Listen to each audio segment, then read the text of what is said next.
नमस्कार, स्वागत है आपका। आप देख रहे हैं इंडिया बोल रहा है। मैं हूं आपके साथ विवेक शांडिल्य। पूरी दुनिया में 2026 का जश्न मनाया जा रहा है। नए साल के स्वागत में लोग खुशियां मना रहे हैं और होना भी चाहिए। साल बदल रहा है, नई उम्मीदें जन्म ले रही हैं। नई उम्मीद के साथ नए साल का लोग आगाज कर रहे हैं।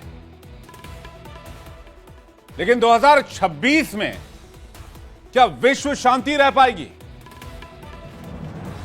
क्या 2025 में जितना विध्वंस पूरी दुनिया ने देखा, उससे कहीं ज्यादा विध्वंस 2026 में होने जा रहा है? एंटोनियो गुटेरेस कह रहे हैं कि दुनिया बारूद के ढेर पर खड़ी है। 2025 में हथियारों की खरीद, बजट, हथियार के बजट, डिफेंस के बजट में इजाफा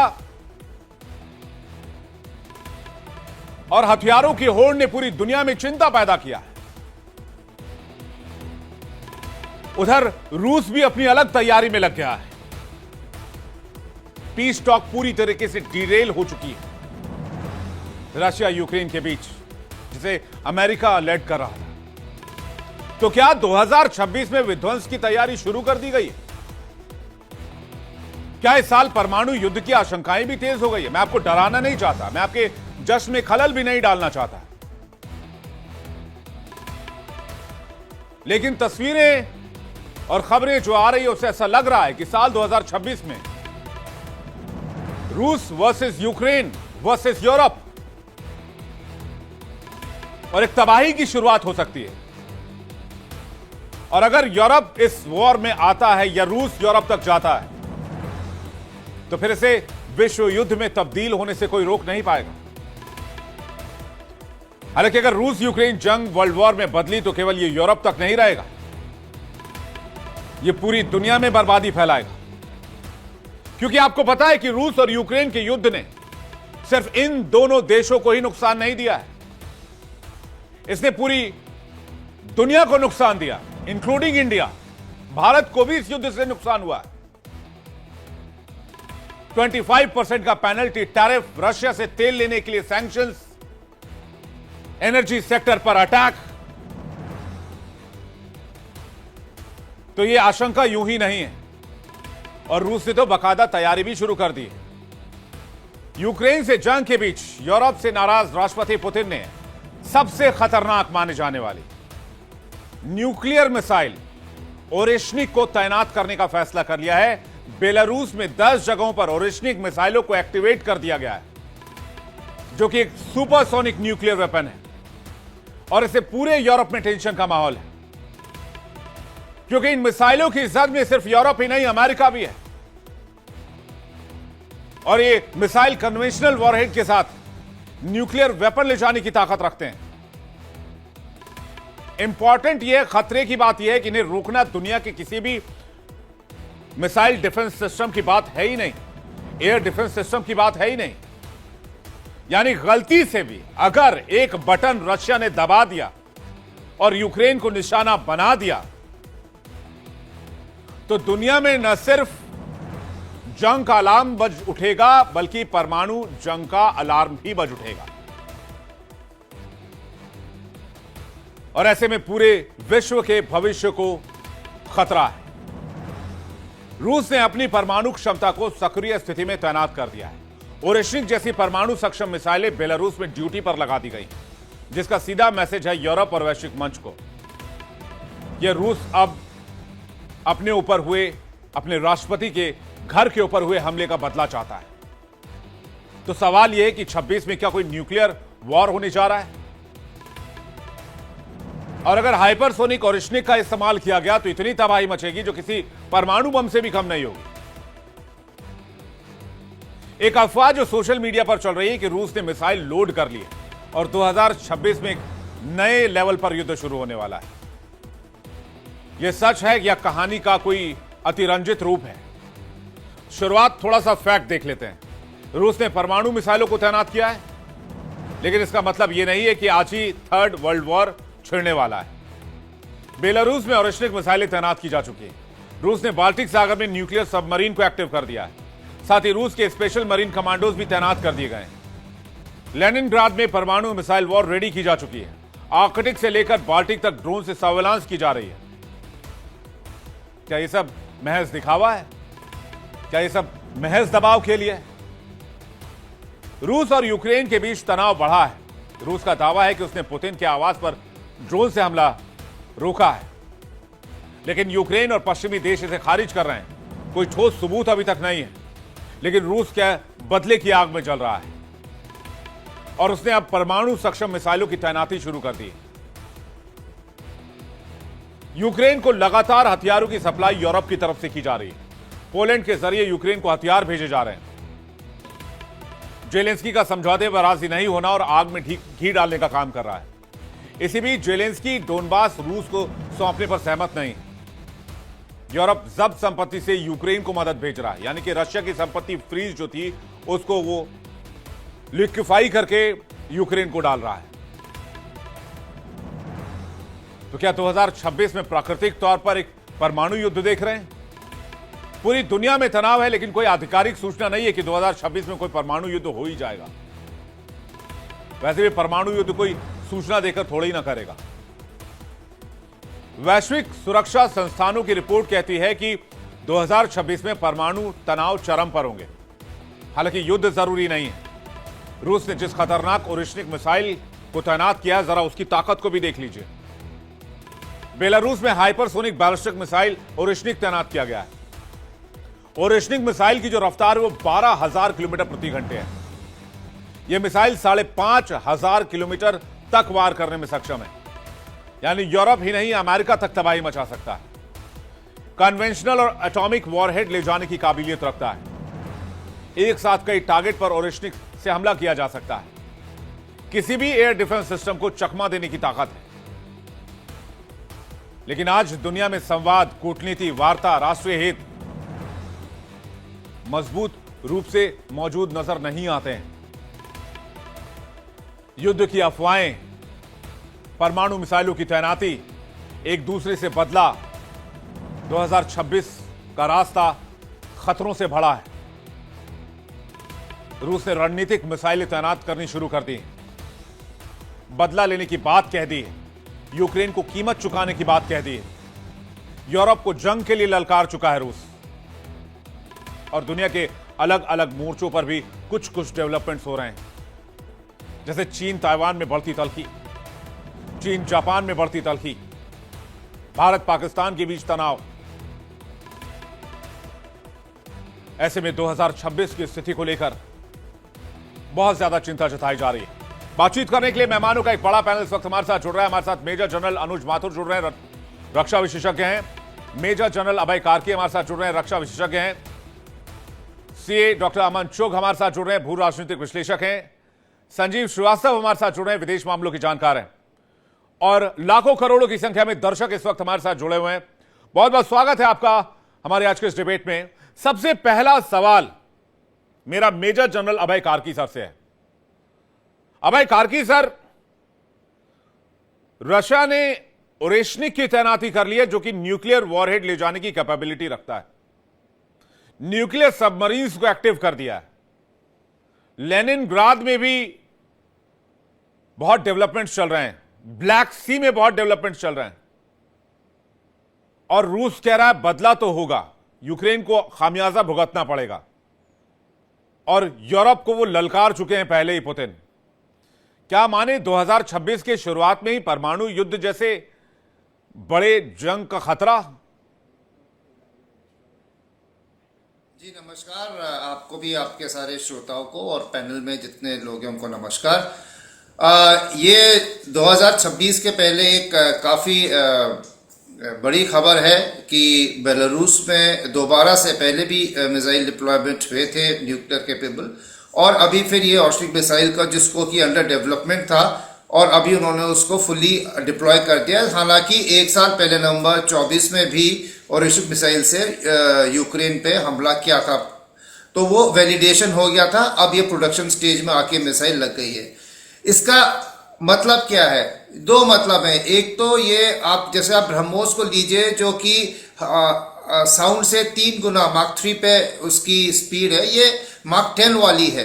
और इसके किसी के इसका कोई तोड़ नहीं है। इस मिसाइल का किसी भी एयर डिफेंस का, चाहे वेस्टर्न हो, अमेरिकन हो, इंडियन हो, इसका अभी तक हाइपरसोनिक मिसाइल का कोई तोड़ नहीं है और ये भी वेरिएबल ट्रेजेक्टरी में जाती है।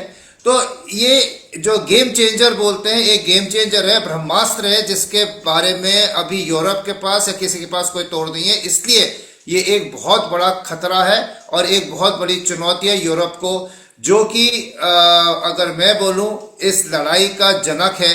उसने ही यूक्रेन को इस युद्ध में झोंका है।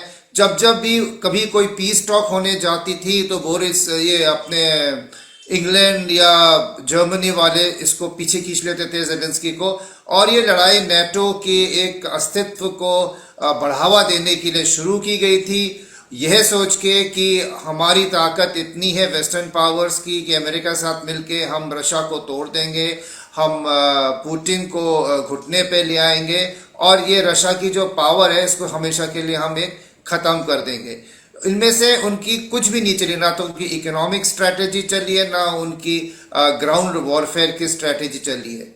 जहां तक कि रशिया का सवाल है, ये जो लड़ाई है इसमें रशिया जो है अपने तेल के निर्यात और बाकी अपनी जो उसने क्षमता रखी है, उसका मिलिट्री इंडस्ट्रियल बेस पहले ही सब बहुत विराट है और उसने इसको दोबारा नई जान फूंक दी है और उसकी जो प्रोडक्शन कैपेबिलिटी वो बहुत बढ़ गई है। अपने चाहे टैंक्स लें, एयरक्राफ्ट लें, शिप्स लें या मिसाइल्स लें, और ऑर्शनिक जो है उसका एक सबूत है। जबकि दूसरी तरफ यूरोप के जो देश हैं ये अपने कॉलोनियल हैंगअप से बाहर नहीं आए हैं और उनकी रौब और रुतबा वो अपना वही दिखाना चाहते हैं जो एक कॉलोनियल पावर का था सेकेंड वर्ल्ड वॉर का। लेकिन आज की तारीख में वो इकोनॉमिकली कमजोर है। मिलिट्री उन्होंने अमेरिका के इतने ज्यादा भरोसे में रहे कि उनकी मिलिट्रीज खुद कुछ करने लायक नहीं है। वेपन प्रोडक्शन, एम्यूनिशन प्रोडक्शन जो वो देना चाह रहे थे उनके पास खुद उतनी कैपेसिटी है ही नहीं और अभी सब के सब जो है बिल्कुल अंत कगार पे आ गए। लेकिन उनकी ईगो जो है और जेलेंस्की को जो वो पुश कर रहे हैं वो पीस को आने नहीं दे रहे हैं और जेलेंस्की को अभी भी उकसा रहे हैं। जहां की अगर आप देखें तो ट्रंप और पुतिन के बीच में जो बातचीत हुई थी और ट्रंप और जेलेंस्की के बातचीत के पहले उन्होंने ट्रंप ने पुतिन से बात की थी। तो एक ट्रंप की तरफ से ये लड़ाई जितनी जल्दी खत्म हो उतना अच्छा है, लेकिन यूरोप बीच में अटकलें लगा रहा है। यूरोप के पास ये सामर्थ्य नहीं है, ना कि मिलिट्री ताकत है, ना कि इकोनॉमिक पावर है कि इस लड़ाई को ज्यादा देर तक वो हथियार या पैसे से दे सके, लेकिन पीस होने नहीं दे रहा है। तो इसमें पुतिन जो है वो उनको बता रहा है कि भाई साहब मैं एक कदम और ऊपर इस एस्केलेटरी लेडर में जा रहा हूं और मेरे 12 मिनट में मैं लंदन को हिट कर सकता हूं, पेरिस को हिट कर सकता हूं, आप लोगों में ताकत है तो सामने आइए। तो ये एक जो न्यूक्लियर थ्रेट एक डेटेरेंस के तौर पे है, प्लस यूरोप को और नेटो को ये बताने के लिए है कि आप में तो दम है नहीं, अगर आप कुछ करेंगे तो ये होगा, चुपचाप से ये बातचीत को होने दीजिए। और इसमें जो अभी कहते हैं कि यूक्रेन ने ड्रोन स्ट्राइक की है पुतिन के पैलेस के ऊपर, उसमें ट्रंप ने भी बोला है कि ये नहीं होना चाहिए था। मतलब ये है कि यूरोप अलग थलग पड़ रहा है। जेलेंस्की ट्रंप से बात कर रहा है, ट्रंप पुतिन से बात कर रहा है, यूरोप बीच में अपनी टांग अड़ा रहा है, हैसियत उसकी है नहीं। तो ये उन लोगों को जिनकी हैसियत नहीं है, पुतिन ने एक मैसेज दिया है। परमाणु लड़ाई तो दूर की बात है, लेकिन पुतिन एक ऐसा आदमी, अगर आप उसको उकसाओगे तो वो अगला कदम और उसके बाद एक और ऊपर का अगला कदम देने में बहुत सक्षम है। ये पूरा यूरोप जानता है। जी बिल्कुल। और पूरी दुनिया 26 का जश्न मना रही है और प्लानिंग कर रही है 26 को लेकर। 26 में ये है वो है।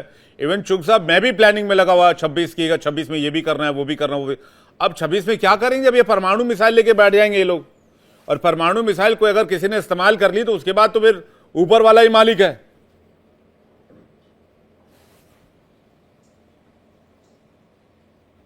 चुग साहब आपका माइक चेक कीजिएगा एक बार।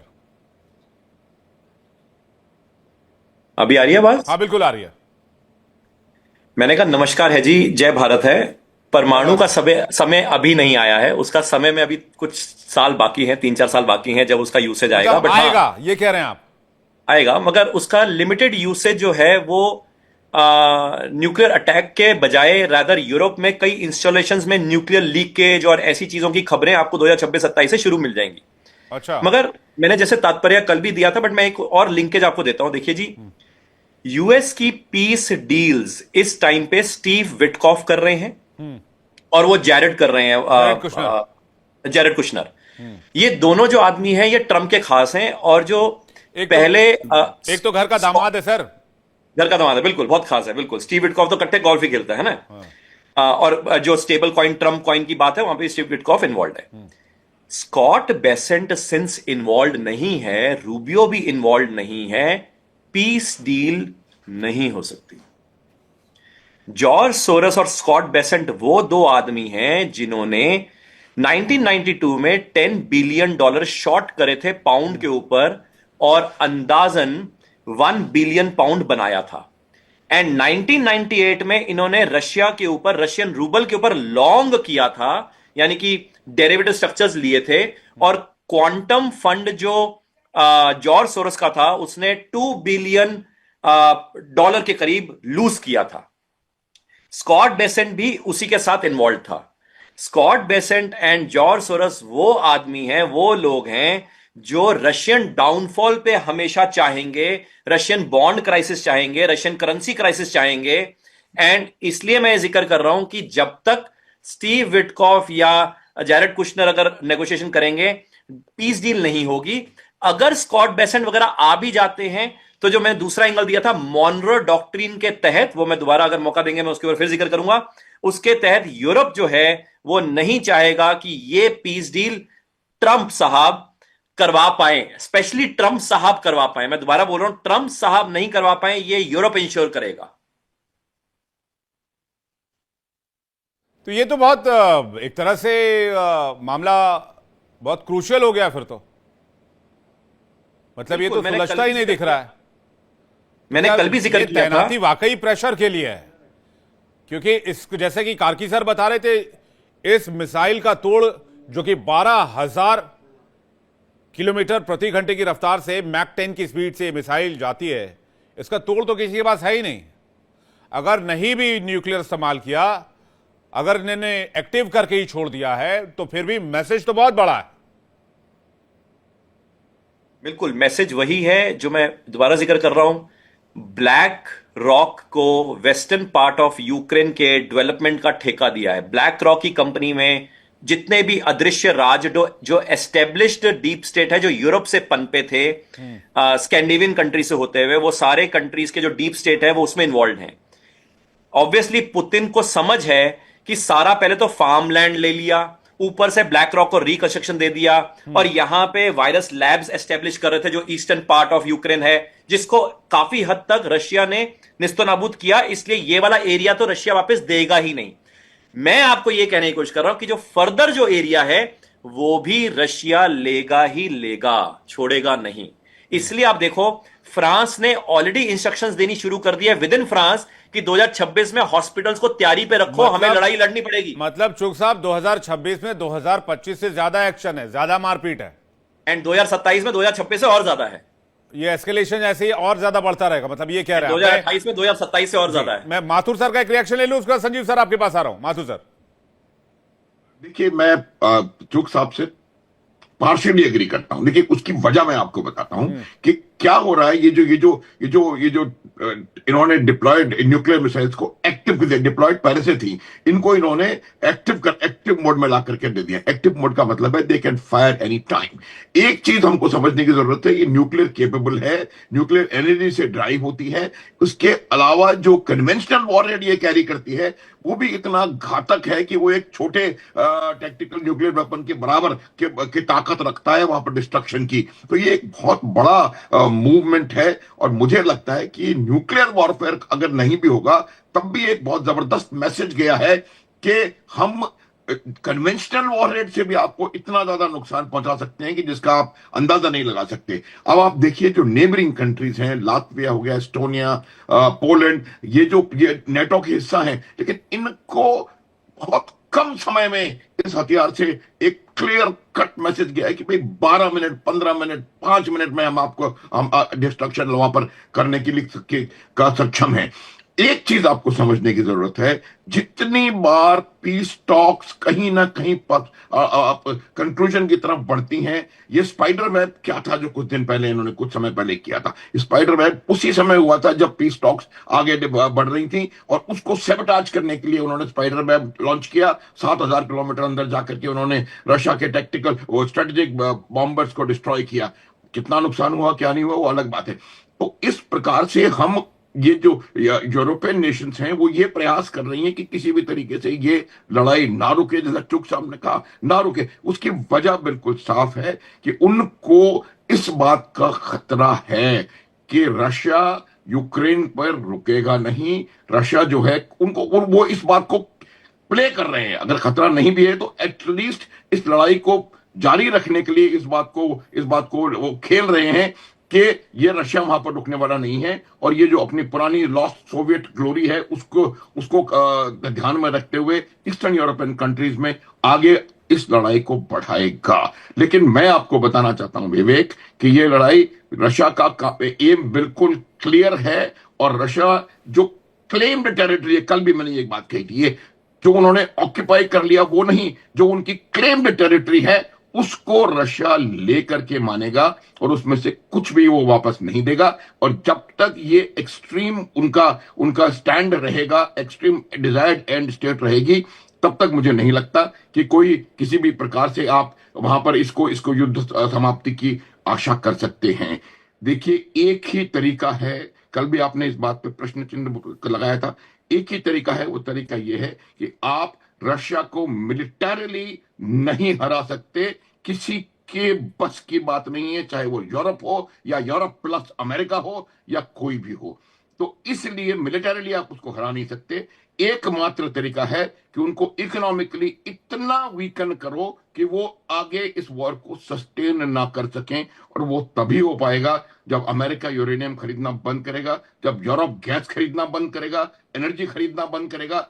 आप भारत जैसे देश के ऊपर टैरिफ्स लगा रहे हैं कि हम रशिया की मदद कर रहे हैं, हमारी कोई मदद रशिया की तरफ है ही नहीं। ये बात हमने कल बिल्कुल सही बात है, लेकिन ओरिशनिक की तैनाती का मतलब क्या है, ये बात आपने बहुत अच्छे से समझाई कि एक प्रेशर टैक्टिक्स है, लेकिन यूरोप भी तैयारी कर रहा है। मैं संजीव सर से इस बात को समझना चाहूंगा कि एक तरफ 91 ड्रोन पर हमले को लेकर रशिया ने अभी कोई सबूत दिए नहीं है, लेकिन ये कहा है कि यूक्रेन ने कराया है, और उसके बाद उसने ओरिशनिक एक्टिवेट कर दिया है, एक ऐसा मिसाइल जो 5,500 किलोमीटर तक मार करता है। अमेरिका उसकी जद में है, पूरा यूरोप जद में है, और स्पीड तो इतनी है कि उस स्पीड को कोई डिफेंस सिस्टम टैकल भी नहीं कर सकता है। तो ये स्टांस क्या है रशिया का? देखिए, रशिया अपनी जो पोजीशन ऑफ स्ट्रेंथ है, अपना जो डिफेंस पोस्चर है, वो नेगोशिएटिंग टेबल पर मेंटेन करके रखना चाहता है। रशिया बातचीत तो जरूर कर रहा है, लेकिन वो कहीं से कमजोर नहीं दिखना चाहता। और वहीं यूक्रेन भी जो हमले कर रहा है, यूक्रेन के हमले करने का एक रीजन बहुत स्पष्ट है कि वो भी अपनी पोस्चरिंग को लगातार बना करके रखना चाहता है। और चूंकि यूरोपीय राष्ट्रों के अंदर आशंकाएं बहुत हैं, और जो राष्ट्रपति व्लादिमीर पुतिन का जो एक एम्बिशन है कि वो पुराने सोवियत यूनियन की जो लॉस्ट ग्लोरी है उसको रिवाइव करना चाहते हैं, और उसके लिए वो स्वीडन और फिनलैंड को भी जिस तरीके की धमकियां दे रहे थे, अभी आप देखिए तो नाटो के सदस्यों की संख्या 32 हो गई है। स्वीडन और फिनलैंड ने अपनी जो है बहुत लंबी दशकों पुरानी जो न्यूट्रलिटी की एक जो नीति पर चलते थे, उन्होंने नाटो का अम्ब्रेला ज्वाइन कर लिया है। उनको भी इस बात का भय है कि रशिया हमारे ऊपर हमले कर सकता है, तो इसी वजह से अब उसने पहले ही शरण ले रखी है नाटो की। और लेकिन यूरोपीय के जो राष्ट्र हैं, जो नाटो के जो राष्ट्र हैं, उनके अंदर इस बात की आशंकाएं अवश्य हैं कि जब तक रशिया कोई एक सिक्योरिटी गारंटीज देने के लिए तैयार नहीं होता, और एक ऐसी सिक्योरिटी गारंटीज की जिसके के ऊपर यूरोप एश्योर हो सके कि ऐसा कुछ नहीं होने जा रहा है, तब तक यूरोपीय राष्ट्र भी यूक्रेन को इस बात के लिए लगातार प्रोवोक भी करते हैं, उसको इंस्टिगेट भी करते हैं कि वो हमले करते रहे।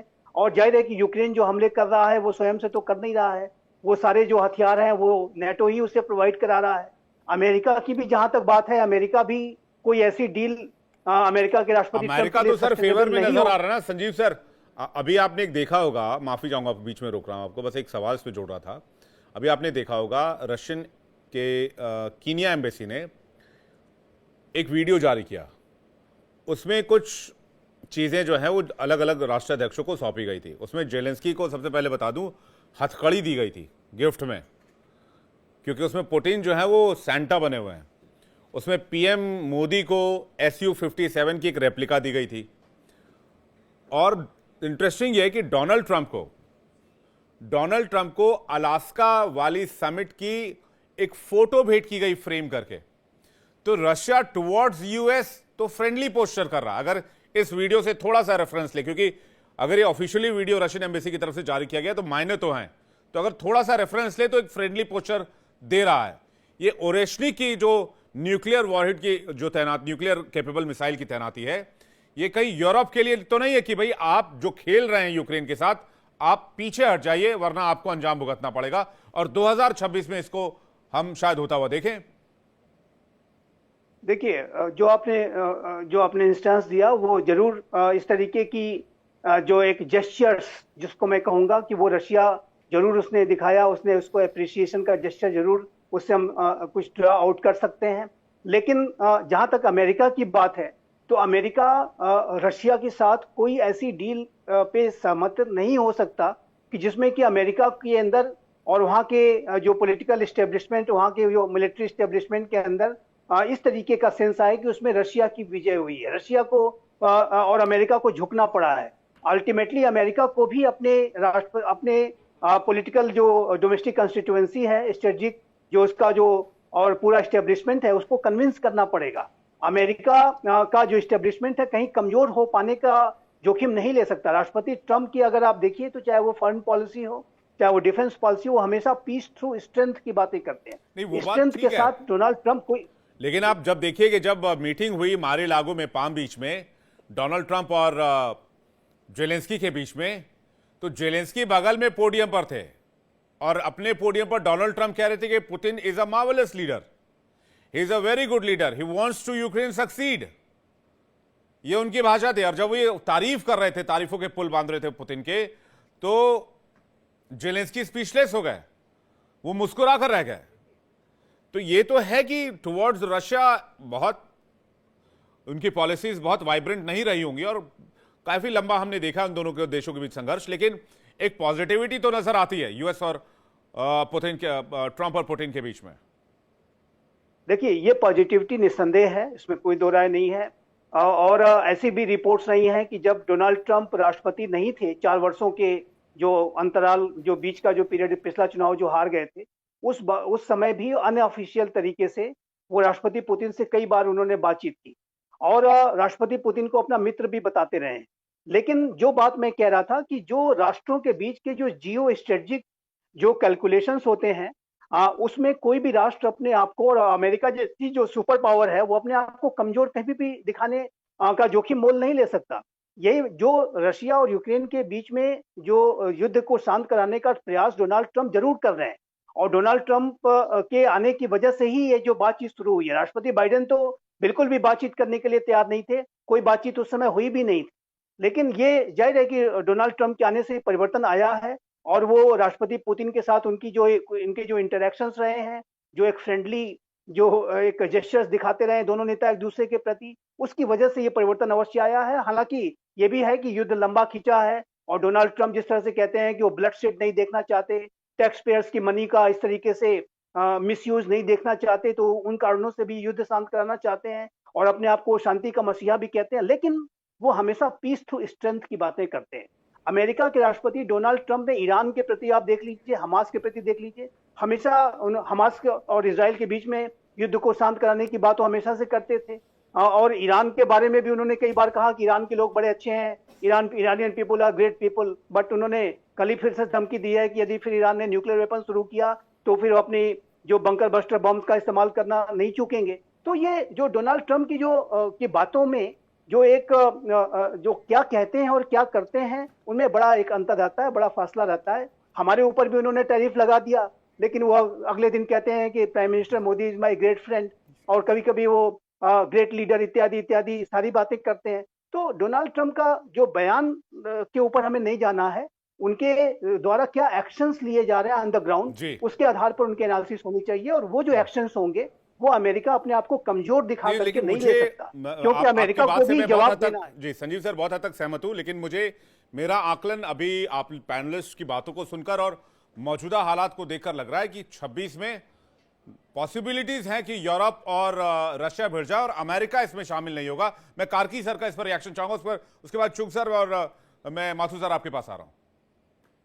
जी, मैं भी श्रीवास्तव साहब से थोड़ा बहुत असहमत हूँ। दो तीन चीजों में मैं बताता जी। हूँ। एक तो जो नेटो का रोल रहा है, या फिर नेटो का इतने सालों से जो देश एक के बाद एक नेटो में ज्वाइन करते जा रहे थे, ये एक विश्वासघात था। बोरिस येल्सिन के टाइम पे अमेरिका ने पूरा उसको विश्वास दिया था कि नेटो नहीं बढ़ेगा, वॉर्सो पैक्ट की कंट्रीज को आप छोड़ दो, ये बफर जोन में रहेंगी, ना नेटो इधर को आएगा ना वॉर्सो पैक्ट इधर को आएगा।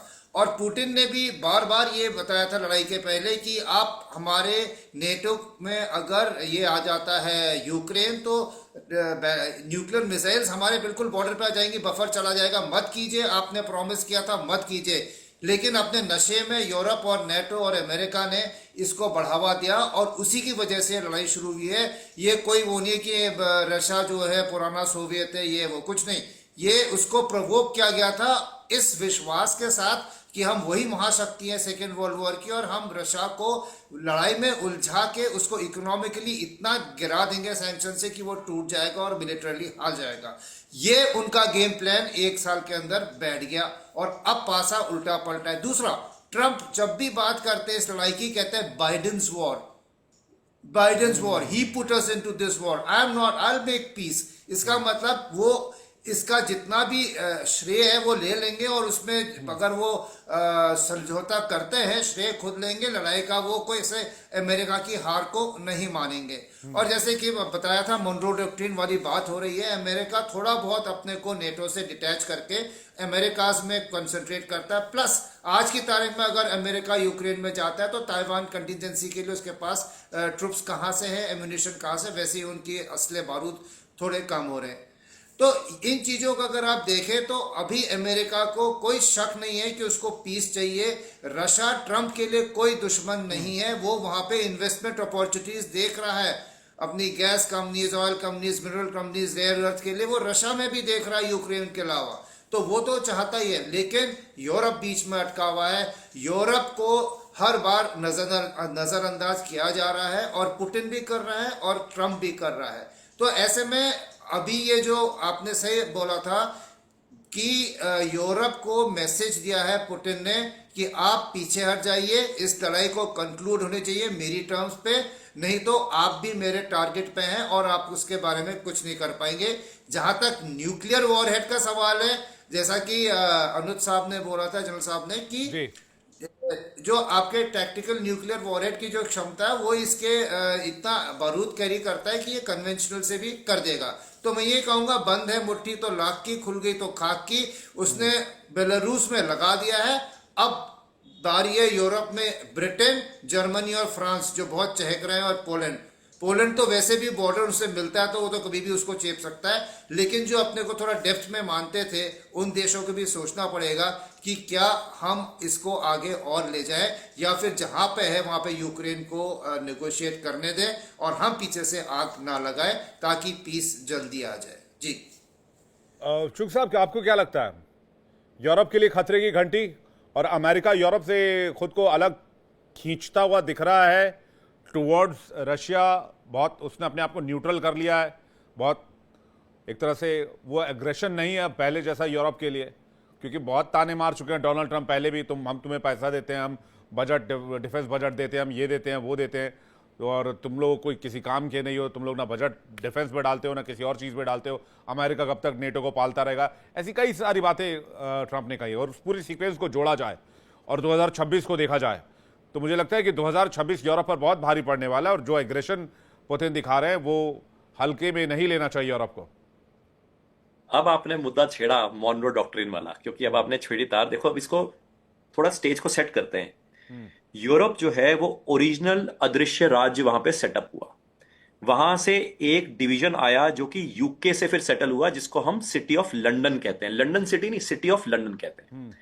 वहां से न्यू ऑर्डर एस्टेब्लिश होते होते जो यूएस में अब न्यू ऑर्डर एस्टेब्लिश हो रहा है, उसका किरदार है ट्रंप, जो पुराना ऑर्डर है, जो अदृश्य राज जो यूरोप साइड का है, उसका किरदार ट्रंप नहीं है। एक पहला ये स्टेज समझना बड़ा क्लियर है कि ट्रंप किसका किरदार है। स्कॉट बेसेंट जो है और जॉर्ज सोरस जो है, वो पुराना एस्टेब्लिश डीप स्टेट जो यूरोप का है, वो यूरोप उसका ड्रिवन है। स्कॉट बेसेंट और जॉर्ज सोरस दोनों नियोकॉन है। नियोकॉन का मतलब वो हमेशा फोर्सफुली डेमोक्रेसी इंपोज करने वाले लोग हैं, वो इजी वे में डेमोक्रेसी नेगोशिएशन टेबल के ऊपर बात करने वाले लोग नहीं हैं। अब आता है नेक्स्ट पार्ट। ट्रंप जो है वो पुतिन का खास आदमी है, ये छुपी हुई बात नहीं है। 2016 में ट्रंप को जिताने में रशिया का पूरा हाथ था, ये सारों को समझ है। 2016 में ट्रंप को क्यों लेकर आए गए? तो गेम वहां सिंपल से है चल रहा है। सॉरी, मतलब गेम वहां से उस समय से चल रहा है। वहां से चल रहा है। ट्रंप को इसलिए लेकर आए गए थे रशियन इंटेलिजेंस। आप थोड़ा और रिसर्च करेंगे, एंड ऑब्वियसली आपकी रिसर्च पूरी होगी, बट आप और देखेंगे तो आपको पता लगेगा कि उस टाइम पे ट्रंप को लाने में कई तरह के जो ईवीएम हैकिंग्स का जो रिजल्ट वहां पे जो बातचीत कर रहे थे, वो रशियन से ही ट्रैक हुआ था, एंड रशिया से ही उसका लिंकेज आया था कि ट्रंप को लाने में रशिया का हाथ है। एंड जब ट्रंप बाद में बाइडेन प्रशासन में इस मामले को इन्वेस्टिगेट भी कराया गया था, रशियन इन्फ्लुएंस बताया गया था डोनाल्ड ट्रंप के फर्स्ट रेजिम में। बिल्कुल। तो जब ट्रंप साहब आए थे तो ट्रंप को कहा गया था बाय एस्टेब्लिश डीप स्टेट की भाई साहब तुम एंटी रशिया मत छोड़ना, मगर ट्रंप ने एंटी रशिया छोड़ दिया, वो पुतिन का खास दोस्त बन गया, एंड एंटी चाइना उसने शुरू कर दिया। तो एंटी चाइना क्यों? 2016 में एक 4 बिलियन पाउंड की डंकन नाम की एक शिप थी जो साउथ चाइना सी जाते आते प्रोपेलर उसका चलना बंद हो गया। तो पता लगा सेमीकंडक्टर चिप्स किसके हैं? चाइना के हैं। तब पूरे यूएस को ट्रेड वार की तरफ लेकर आया ये ट्रंप, ये कहने के पॉइंट ऑफ व्यू से कि सारे सेमीकंडक्टर चिप्स तो हम चाइना से ले रहे हैं। एंड आप देखो, जब तक ट्रंप पावर में था, उसकी पावर ग्रिड लाइन, उसका एयर ग्रिड लाइन, उसका जितनी भी ग्रिड लाइन, उसकी ऑयल गैस पाइपलाइन, सारों में हैकिंग चाइना ने करी थी सेमीकंडक्टर चिप्स के थ्रू। उसके बाद रेजीम चेंज हुआ, क्योंकि जो वायरस जो डेवलप हो रहा था यूएस वायरस लैब्स में, जो कि लीक हो गया था, एंड फिर बाद में उसको चाइना में एस्टेब्लिश किया गया था, तो वही चाइना ने यूज किया अगेंस्ट ट्रंप, ताकि ट्रंप दोबारा नहीं जीते। ये मैं आपको बैकग्राउंड इसलिए बता रहा हूं ताकि क्लैरिटी हो कि पिक्चर चल का रही है। अब रीसेंट स्टेटमेंट, पिछले एक हफ्ते की स्टेटमेंट है, यानी कि मैं कंक्लूड ये करना यहां पे कर रहा हूं कि डेमोक्रेट जो है वो मोर एंटी रशियन है। बाइडन ने इसलिए करेंसी वॉर रशिया के अगेंस्ट यूज करी, जो उसने पूरा जो डॉलर सैंक्शंस लगाया वगैरह वगैरह। अब आते हैं नेक्स्ट पॉइंट ऑफ व्यू।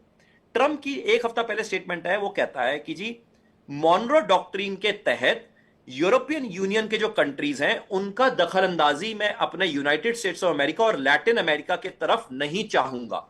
ये उन्होंने इसलिए बोला क्योंकि मॉनरो जो प्रेसिडेंट था उसने भी यही जिक्र किया था कि जब फ्रेंच रेवोल्यूशन हुआ था, स्पेन का डाउनफॉल हुआ था, तो यूएस के कई स्टेट्स ऑफ अमेरिका जो हैं उनको आजादी स्पेन से मिली थी और मेक्सिको से मिली थी।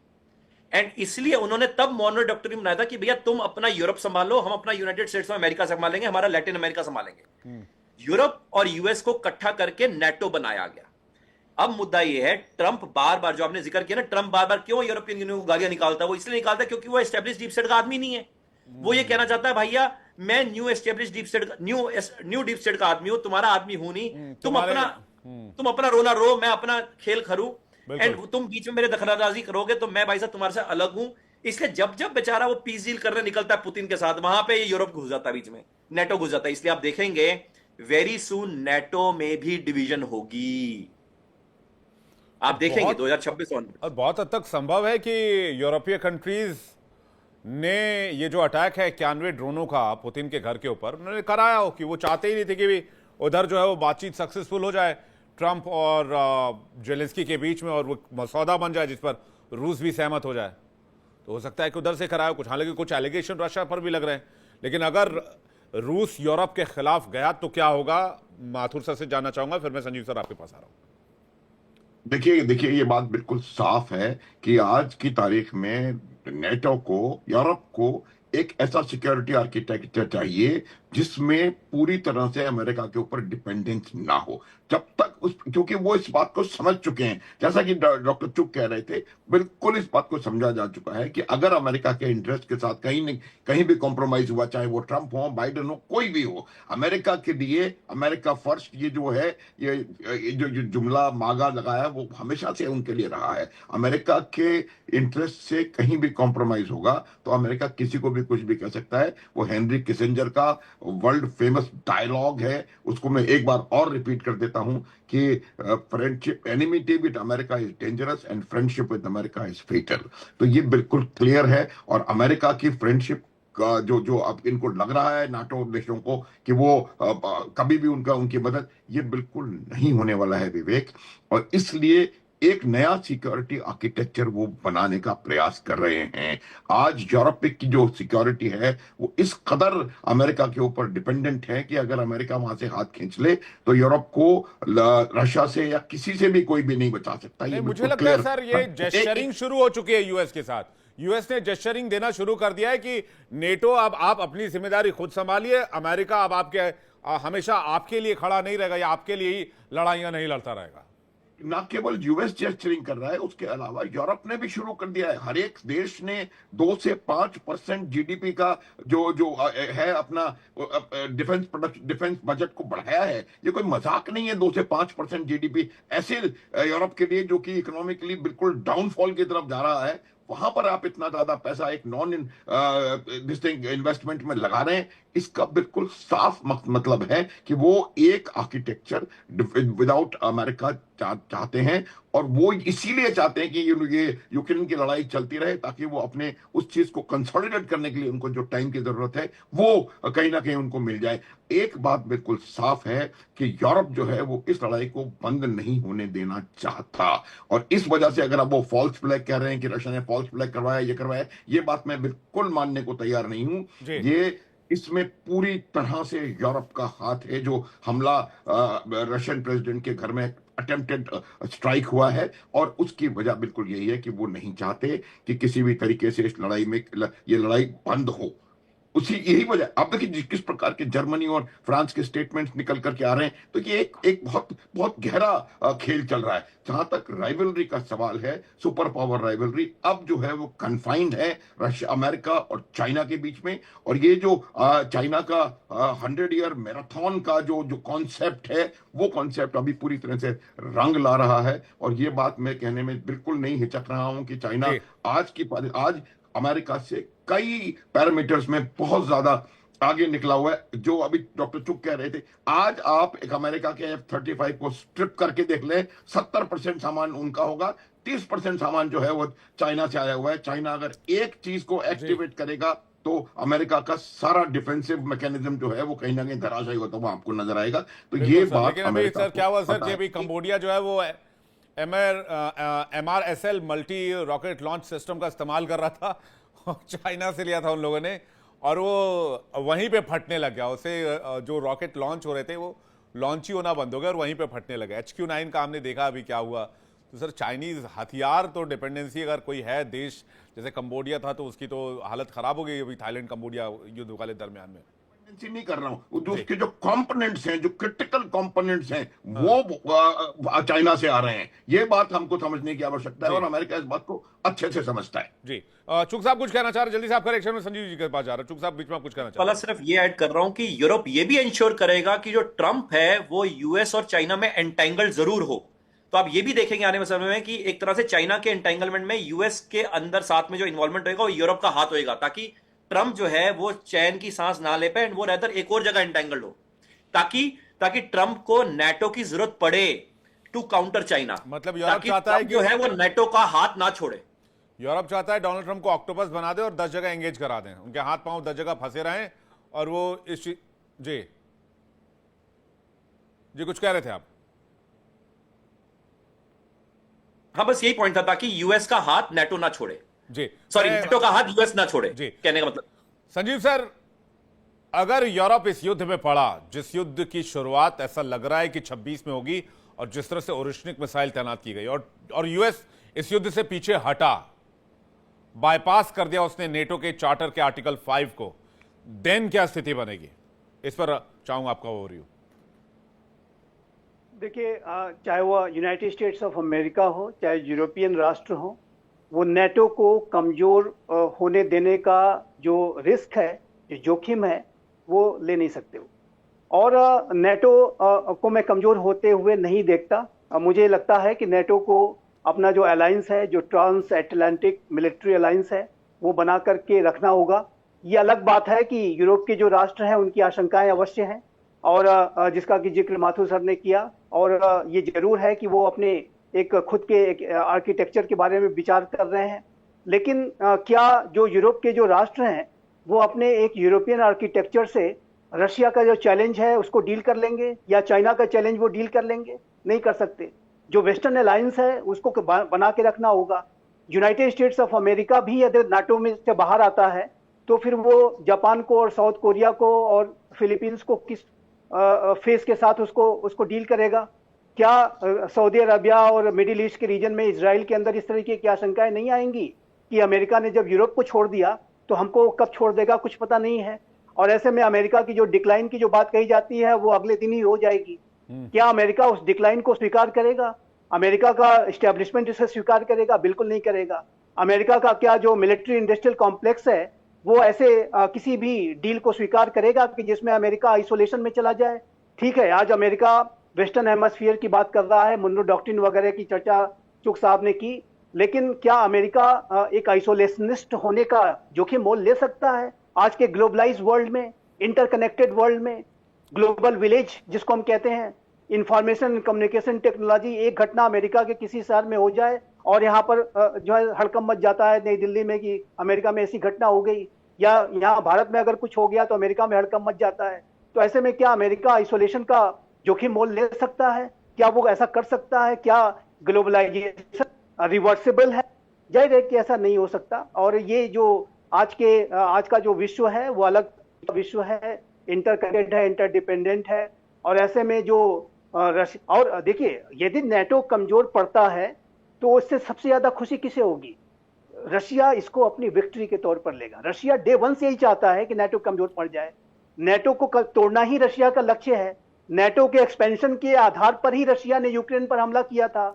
लेकिन और नेटो रशिया का ने डिफेंस एक्सपेंडिचर का 70% अमेरिका उठाता है सर, ये भी तो उतना ही ट्रूथ है। देखिए, एक बात मैं कहना चाहता हूं, डोनाल्ड ट्रंप निस्संदेह एक ट्रांजैक्शनल लीडर हैं, बिजनेसमैन हैं, और उनका ये रहता है कि हम पूरा खर्चा क्यों उठाएं। वो ये चाहते हैं कि जो नेटो के जो राष्ट्र हैं वो अपने डिफेंस एक्सपेंडिचर को और अधिक से अधिक कंट्रीब्यूट करें। और देखिए, मैं एक बात और कहना चाहता हूं, आज के समय में ऑरेस्निक मिसाइल आपने तैनात कर दी, उसके बाद इन्होंने टैक्टिकल न्यूक्लियर वेपन्स पहले ही तैनात कर रखा है बेलारूस में। उधर न्यूक्लियर ड्रिल भी ये करते हैं बेलारूस और रशिया मिलकर के समय समय पे। फिर नेटो भी न्यूक्लियर ड्रिल करता है, लेकिन क्या एक दूसरे के ऊपर उन्होंने आज तक कोई एक गोली भी चलाई है? क्या नेटो ने अमेरिका रशिया के ऊपर कोई एक सिंगल गोली फायर की है? या रशिया ने नेटो पर कोई सिंगल गोली फायर की है? नहीं की है, नहीं कर सकते। आप इस तरीके का जोखिम मोल नहीं ले सकते जिसमें कि आप एक न्यूक्लियर वॉर में पहुंच जाएं। रशिया के राष्ट्रपति व्लादिमीर पुतिन कितने भी बड़े संकल्प वाले हैं, लेकिन और मेरा ये मानना है कि एक शीत युद्ध, एक कोल्ड वॉर की स्थिति अवश्य बन रही है। एक जो नए तरीके का पोलराइजेशन अवश्य बन रहा है। और देखिए, कार्की सर ने जो बात कही थी, मैं उसके ऊपर एक मेरा ऐसा मानना है, मैं थोड़ा असहमत हूं।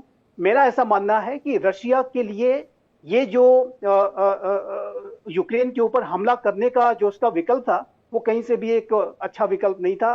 नेटो जब 1949 में बना था तो उस समय का जो सोवियत यूनियन था उसने नेटो को चैलेंज करने के लिए वार्सा पैक्ट बनाया।